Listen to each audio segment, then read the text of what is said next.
Good morning, everybody.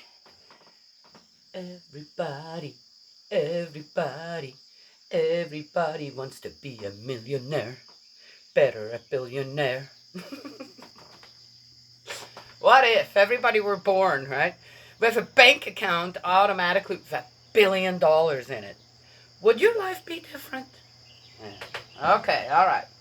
So, I came across something in Romans. Okay, I just open it up, going. And then beforehand, so how does one get ready for something like this? Well, beforehand, I go through, I tell Spirit World, okay, what do you want me to talk about? What's important right now? Or how does one preach? How does one give? Why is there any need for messengers and prophets and this and that? People are going to do whatever they want anyway. Well, all right, so if you really have to rely on a garden, on raising chickens or pigs or cows, and you fail and you only get very little, right?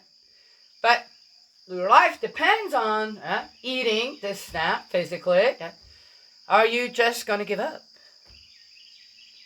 And say, well, then what are you going to do? You know enough about the plants out there that God has prepared for us to eat and all that?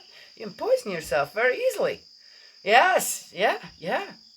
So you got to know what's out there. So you already know what's good for you to eat within your own little world, this, that, with the seeds you're getting, because it's, tomatoes and potatoes at one point, right? Potatoes you shouldn't eat raw. They make you really sick. Green potatoes can kill you. All right. Well, anyway, plus, if you don't store food in the right way, botulism, certain other things can kill you too. All right. So you're going to give up? You said, well, it's not working. You're going to try again because it's for your survival.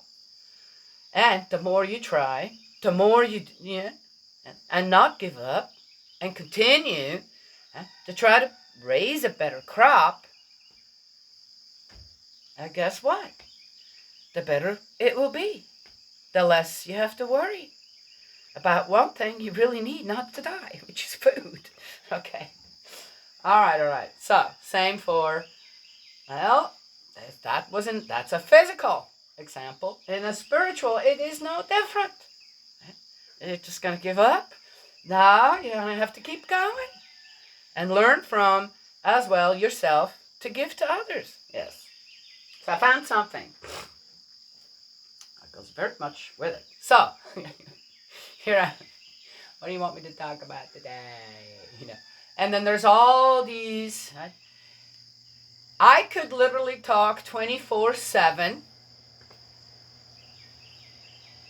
all month long, all year long. I could, and never take a break, and still wouldn't be done. So one has to choose. Okay. My videos are already kind of long, where it takes someone it takes someone that's kind of prepared to, okay, what you have to say today, and why do I need to hear that?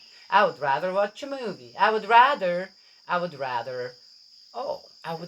talk myself than do. Right? Yes? Silence isn't always gold. All right? And talking isn't always silver. You know what I mean? Yes. Found, okay, just say, see, here I go. But I'd like to give credit as well out there. I suggest people to go and check out a Facebook friend that I have. His name is Doug Wetstein. And he's kind of, in the last so many weeks or something, maybe long, has kind of delved into the deeper meaning of what it is, who we are, when it comes to God and religion and all that kind of stuff. And he has wonderful, the way he just writes, an amazing way of giving the Word of God in a way, and also on challenging people. Just say, well, think about this. What do you think? The one thing in the last one that really got me was, if you kill God, you kill sin. First I thought, what? Wait a minute. Wait a minute. What? No. If you kill God, you kill sin. Huh? It took me a moment. Right? Okay, I gotta think. Okay, how does this work? And yes, there's no God, there's no sin. Because God's the only one, really, and it comes down to it, gave us the 10 Commandments, letting us know that's what you're doing wrong. You have to have someone telling you, you're doing wrong. This isn't right. So if you kill God out of your life, guess what? No more brakes. No more stop signs. You get to do whatever you want. Whatever you want. Regardless on who you hurt. Regardless on who you lift up. Regardless of whatever. You just got that $1 billion, didn't you? Yes. And I thought, oh my gosh, he is so right. If you eliminate and kill God out of your life, God is not in your life, there's no sin either. There isn't. There absolutely isn't. It doesn't exist.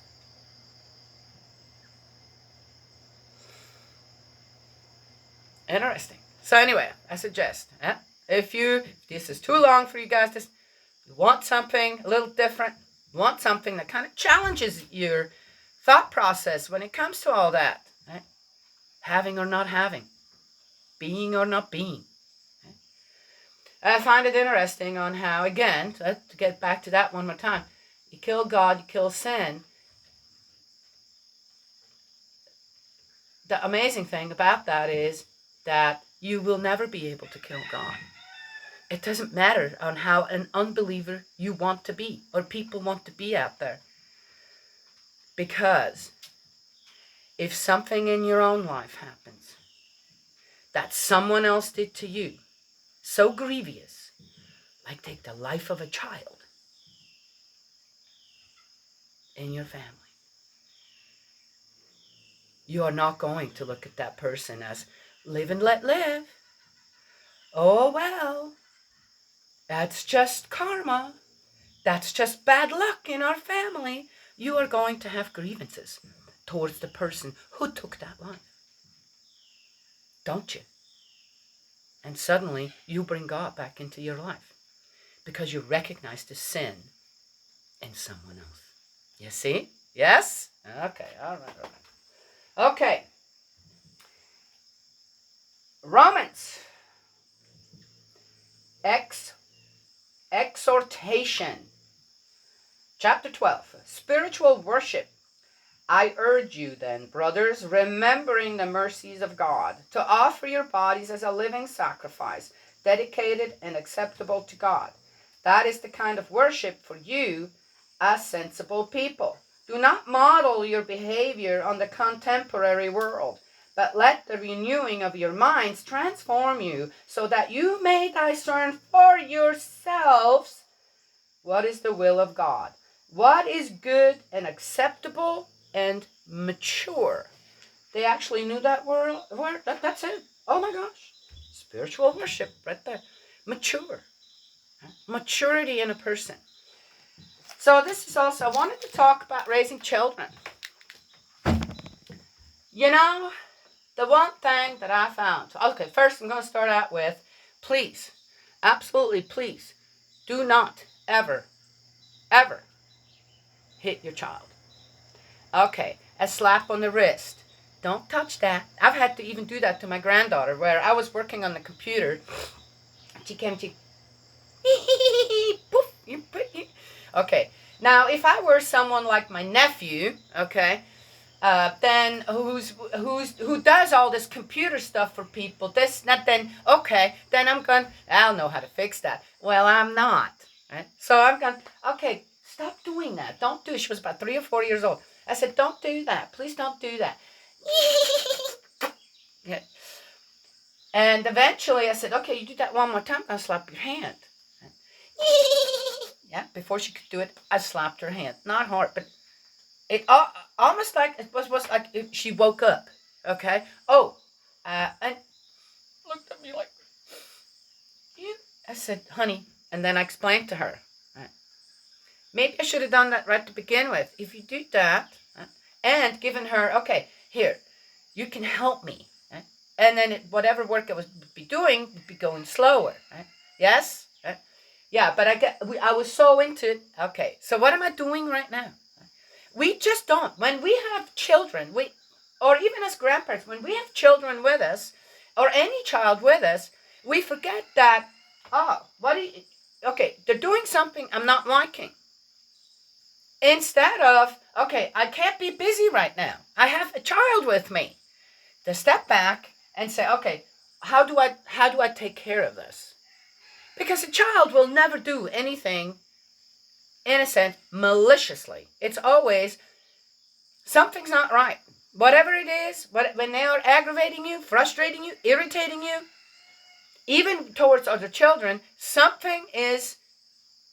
that's their way of saying, I'm not happy. I'm sad. I don't know. I'm not getting something that I need, but I don't know what it is. This is the way that I'm showing it.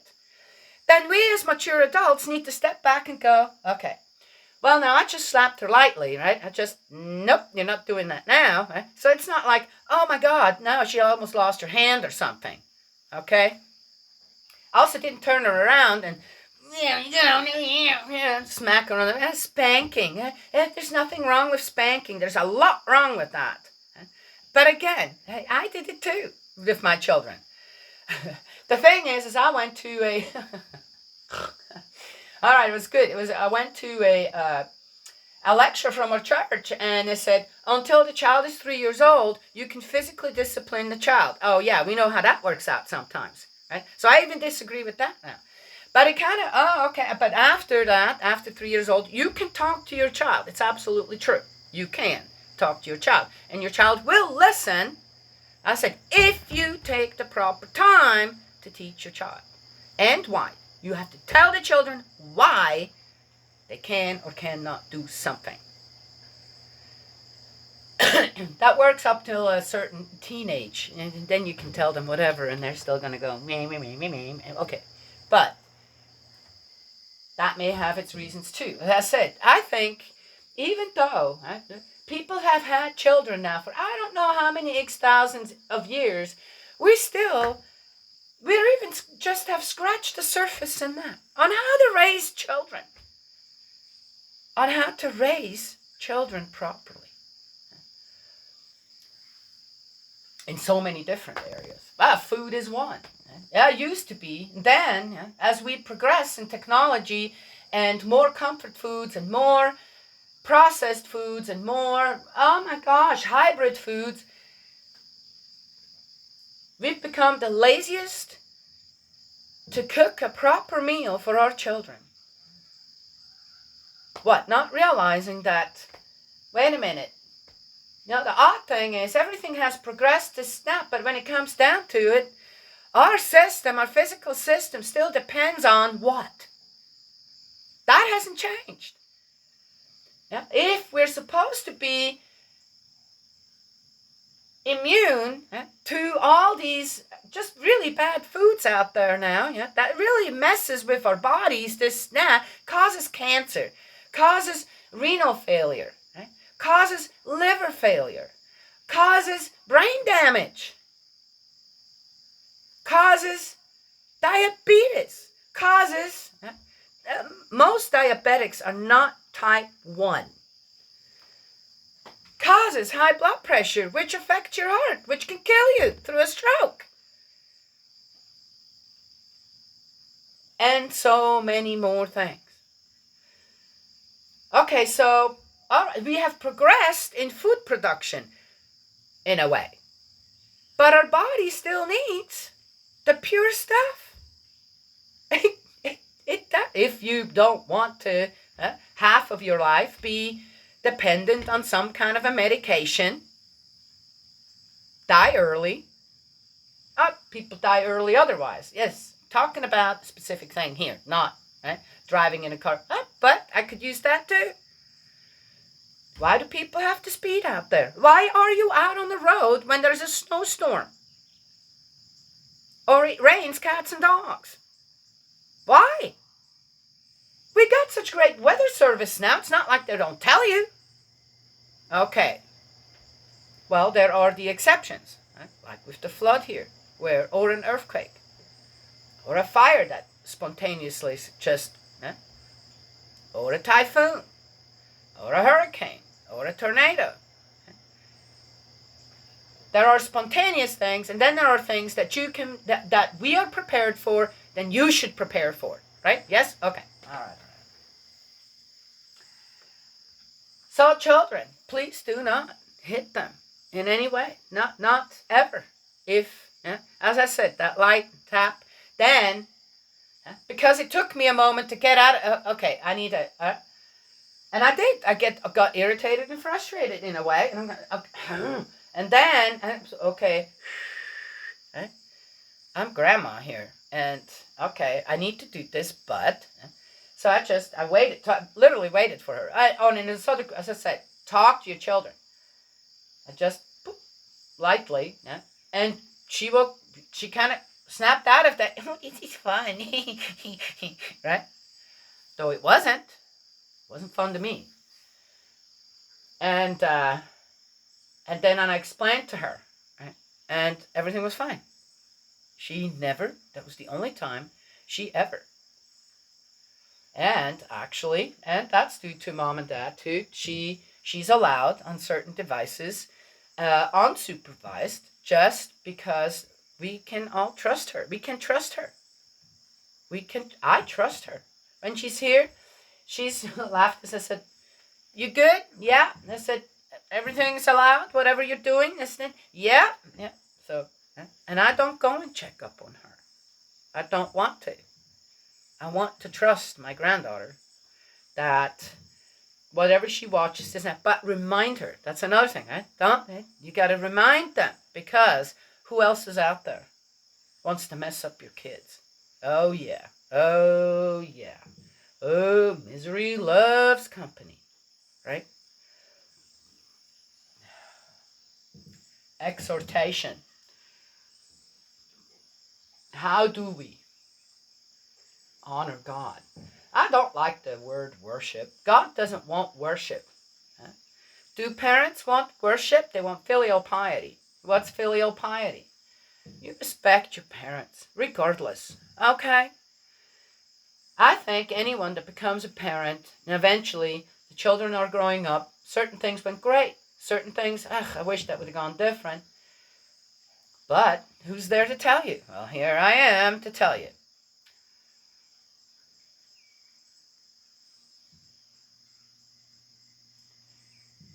Filial piety is you respect your parents regardless. You at least consider that they raised you and have sacrificed. We sacrifice. As women, the guys have to speak for themselves. As women, I am woman. Okay? I am woman. I know I am woman. All right? I'm from head to toe woman. Done. No confusion there. I wasn't raised to be confused. Also, I wasn't around people to be confused about that. Yeah. And as I said, why any man want to be a woman? Oh, and that's an interesting thing. Why so many men? The women wanting to be men out there is not that common. Okay? There's a few, okay? Well, gosh, I mean, all right. But it's men. Men who want to become women. What, are you crazy? You can never be a woman. It's not going to happen. But as a man, you want to dress up and play woman, you go ahead. But don't disrespect us as women out there pretending that you're a woman. I mean, not pretending, but you are a woman. You're not. And you will never be. Okay, well that's a little harsh because no, they have psychology. Well, get out of it. Go start reading the Bible or something. Strengthen your place on this earth as a man. Do that. And that doesn't mean you have to be in a war. I'm against war. Okay? I don't want war. War is just that's a game of thrones. That's a game of thrones of governments. Okay? You can be a man and have a real soft side to yourself. You don't have to change yourself into a helpless, oh, this or that woman, which most women aren't anyway. Okay? And we're not all wearing that heavy duty makeup. So what are you going to look like? I mean, what do you want to change yourself into to look like a woman without makeup then? You have to put all this stuff on. I'm going, oh, okay. And then still, I can tell. Okay, that worked out well.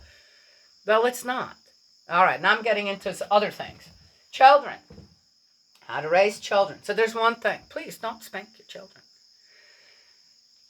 You know, we reserve the right, and it is in the Bible all over the place, that we are individuals. Oh, that only happens after we grow into adults?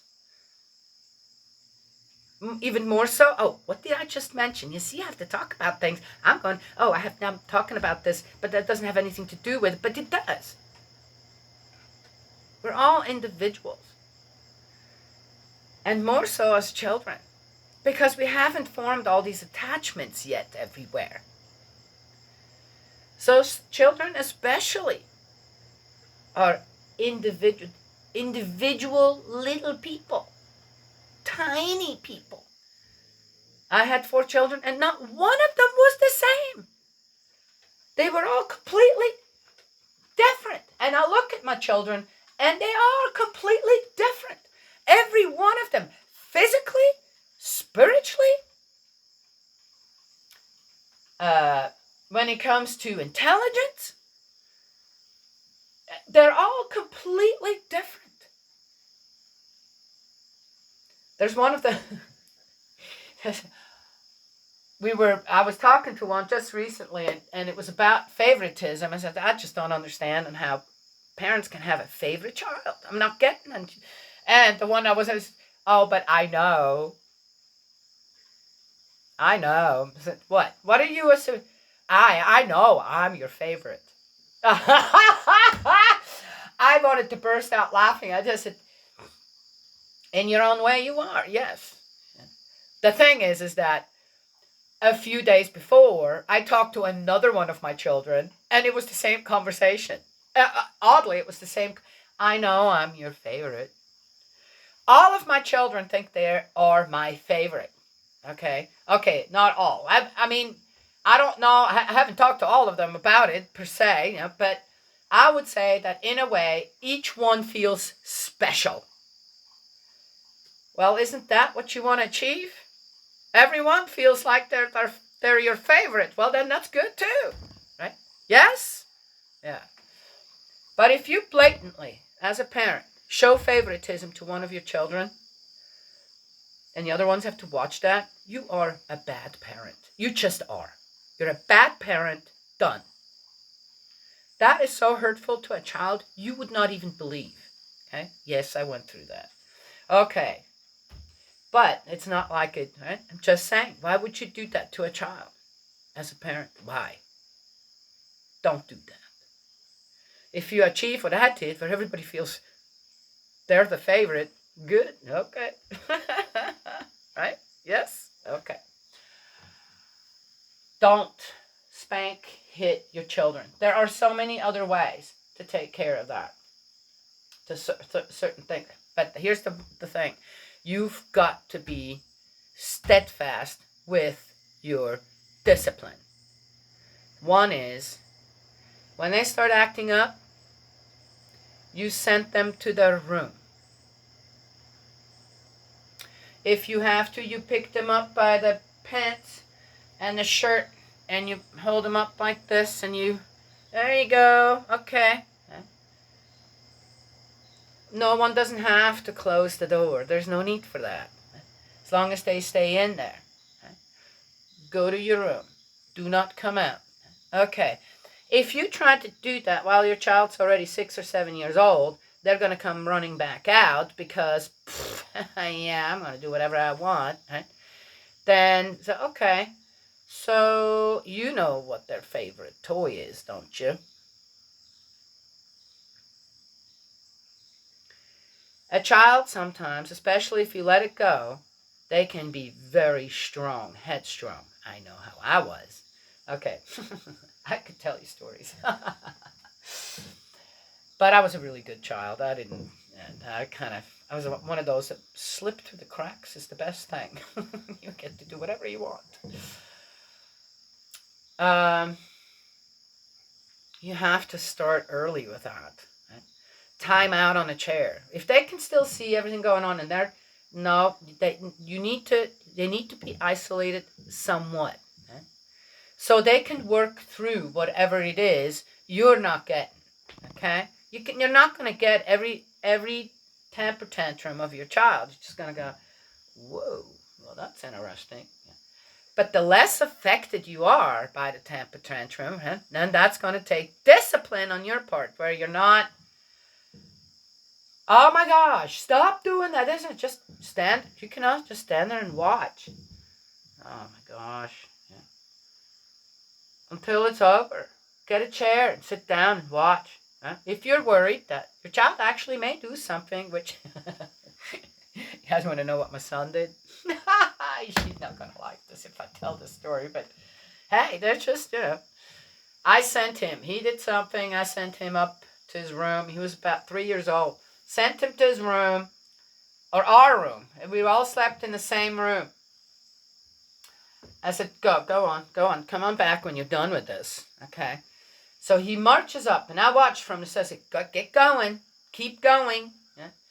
And my children, they weren't, okay, maybe because, right, okay, they didn't challenge me too often when it came to stuff like that. I think too, a child eventually realizes that they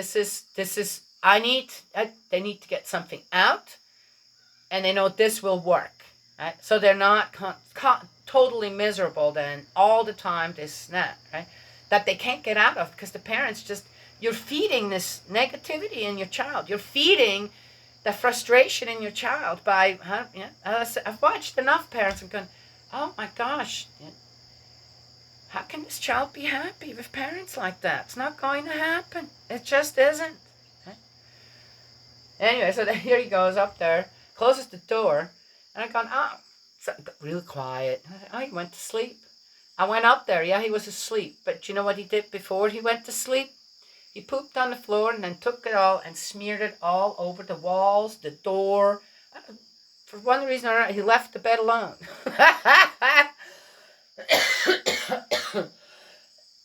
I walked in there. What? Yeah. I remember this so well. But I also do remember that he woke up and he looked at me and said, Mom, I feel better. I'm going, yeah, obviously. And I had to laugh. I cleaned it up. And I'm going, oh, lesson learned. Make sure that you send him to the bathroom first if that's necessary, kind of thing, or whatever. He wasn't going to come out of that room, but he needed to go poop, and then it needed to be hidden. 3 years old. You really think he did that on purpose just to be mad at me or this or that? Yeah, I don't think that's what went through his mind when he was sent to the room to recuperate from whatever. How well do you understand your children? Your children are not your enemies, right? You've been given these little people, right, to, number one, have a lot of fun with. Right? And number two, I'm going to have to raise this into something proper. How do I do that? By not looking at your children like they're your enemy and you have to fight them. I see that so often where you see the children and the parents and it's like they're fighting a war. Why? For what? Because as an adult, the easiest thing as an adult to show a child that you're bigger is to hit them, is to spank them, is to slap them. Okay? Oh. So that's the understanding that I came to. Did it take me time? Yes. Yeah, it did. Was the lecture that I went to about the ages of and how yes, it's very, very helpful. Till 3 years old, yes, you're allowed to slap this and that. Yeah, but then after that, you talk to the child, explain things. Okay, this is the reason. And then not while they're all in their throes of whatever, temper tantrum, afterwards. We need to sit down. Let's talk about this. And the thing is, you as the parent need to remember what the problem was and to remind the child again and again when things aren't bad, when things aren't out of control. Do you remember what happened when you needed to do something? Okay, I'm going to remind you again the reason why I'm asking you. Right? Give the child understanding. That's how they spiritually grow. You understand? By them seeing you are trying to give them something they're dealing with within themselves. Trying to understand. That's where understanding starts. That's where intelligence in a human being starts. By someone that has good intentions, goodness within their heart to mind, someone, an adult, a mature human being, is trying to explain why there are these situations, why it is that certain things happen, why it is, for example, that you don't just pee and poop on the floor. That's what we have a toilet for. Oh, but I tell you what, if that's what you want to do, we'll go outside for a walk and we'll find us a tree. Or dig a little hole because we don't want to just, right? And show the child where it is okay. I found that, thank God, my children all were taught it's okay to pee and poop outside when you need to, if there's no toilet around, okay? Or it's more sanitary to do that in certain places, okay? And they were good with that. But I've met children who had to have a toilet, got a hissy fit. I mean, it was like, I can't, and rather peed in their pants. And you almost have to let them. Because, again, what happened there? With, why were they so afraid in a way? Or so, yes? Do you see the difference? In teaching and just expecting and scaring a child into doing things. Scaring a child into doing things. Right? Yes? Oh, and then of course there are the ones that they are so used to getting spankings, this and that, okay. Yeah. Yeah. You see? Then what? Yeah. Well, anyway, that's what I wanted to share today. And that goes, of course, for everything. How do we teach people out there? It's not by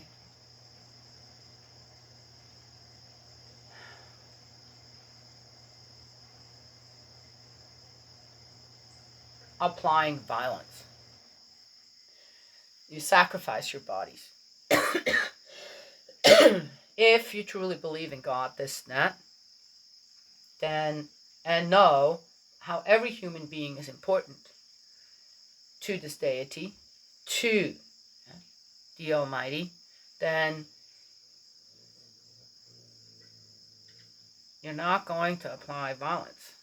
You have to sacrifice yourself. If the situation doesn't allow for conflict resolution, then that's what you do.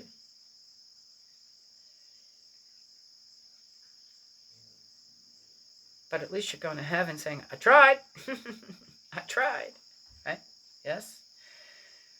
The thing is, right, if people are teaching, trying to teach, right, the heart to mind, goodness, The goodness from your heart to mind. God's point of view. The unchanged, we call them laws, but they're just unchanging concepts that cannot be changed. They're not going to be changed because people want them to be different. It's just not going to happen. And the reason that is because that is the absolute ideal, to live together as human beings. So the heavenly laws, the Ten Commandments, for example, they're not going to change. Just as many laws on the road, they are not there to hurt you. They're there to save you. Right? Keep you alive on the road and safe. It's still not enough. It's still not enough.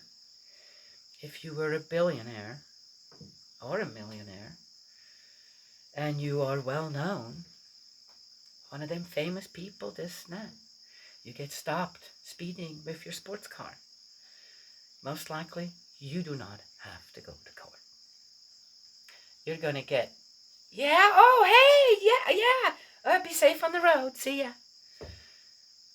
And people like that are let go. They're even drunk. They're let go. Drunk. Keep on driving. And then they're going to hurt someone. You see? Yeah. It's not the heavenly laws that stop us from doing the right thing. It's often each other. Right? Yes. Well, anyway, that's what I wanted to share. So, there should be more out there. I know there's a lot of Christians out there who have a good heart to mind. They keep the Ten Commandments. They keep the laws of heaven. I know there are a lot of Muslims out there who have a good heart to mind. They keep their own laws, this, that, and they're not hurting anyone. I know there are Buddhists doing the same thing. I know there are, what else is there? Did I forget one? I'm not sure. Every religion out there is, that people want to follow for one reason or another. There are very, very good people on the side of goodness with a heart to mind that is nonviolent. You need to speak up. And you need to start teaching people. No, that's not what it says. I use the Bible often to show, no, you live one way according to the Bible, but you misunderstand that. I said, look, you see? What did I just read in that short blurb?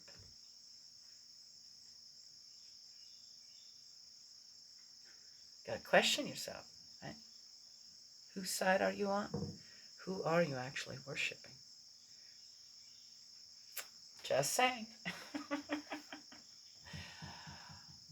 Yes. People need to remember, every child is an individual. Right? And no, you can't put them all in a box. Right? I found that they had a chart at the doctors, the pediatrician had the chart. What the regular weight for the age of the child is, and the length of the child, and all that kind of jazz. For one reason or another, my children never fit into these charts. They just didn't. Right? I don't know if any child actually does. Well, if the ones who do are just the ones that, okay, that's just that percentage, right? So they have that figured out. Well, what if they had a different chart where my son and my son and my youngest daughter both would fit in, right? Then I'd have two that fit into that, box, that chart. Right? That one, but not the one that they actually have. And then the other one would be, okay, all right. You see, why are we doing that to our children who are all born with their own soul, their own spirit, their own physical system that we then get to take care of, right? And their own personality, their own already gifts, yes?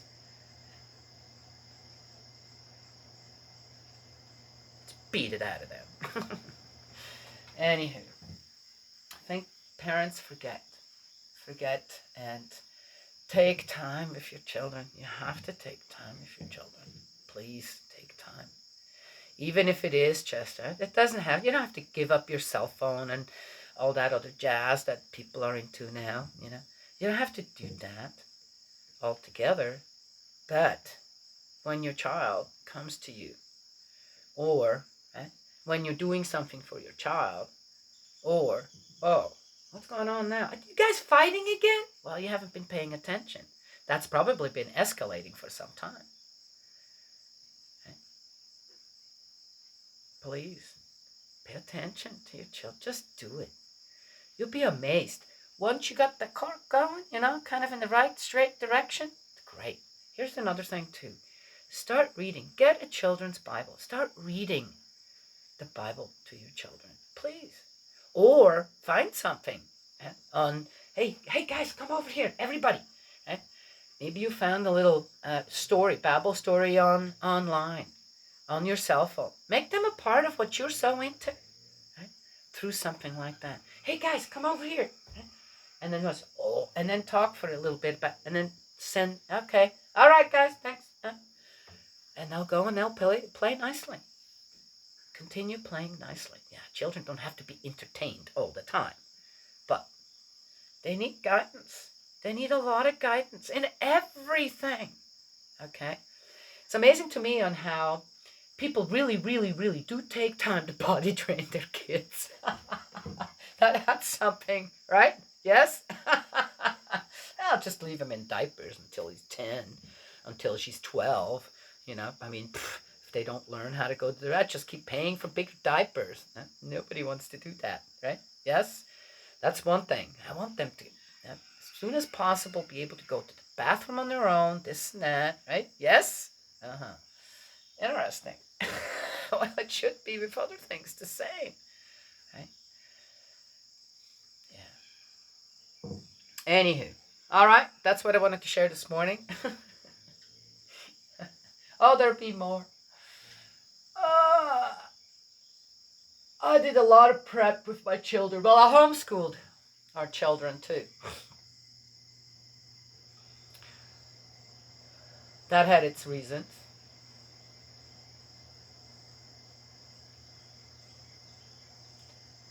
A lot of work.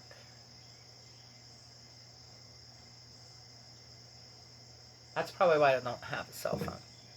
Cell phone takes away. I have a lot of work. I have a lot of work all the time. Oh, that doesn't mean I don't rest. But I don't want to do that with a cell phone in my hands. All right. Well, that's all I have to say today. And God's love and blessings always. Now we'll talk to you another time.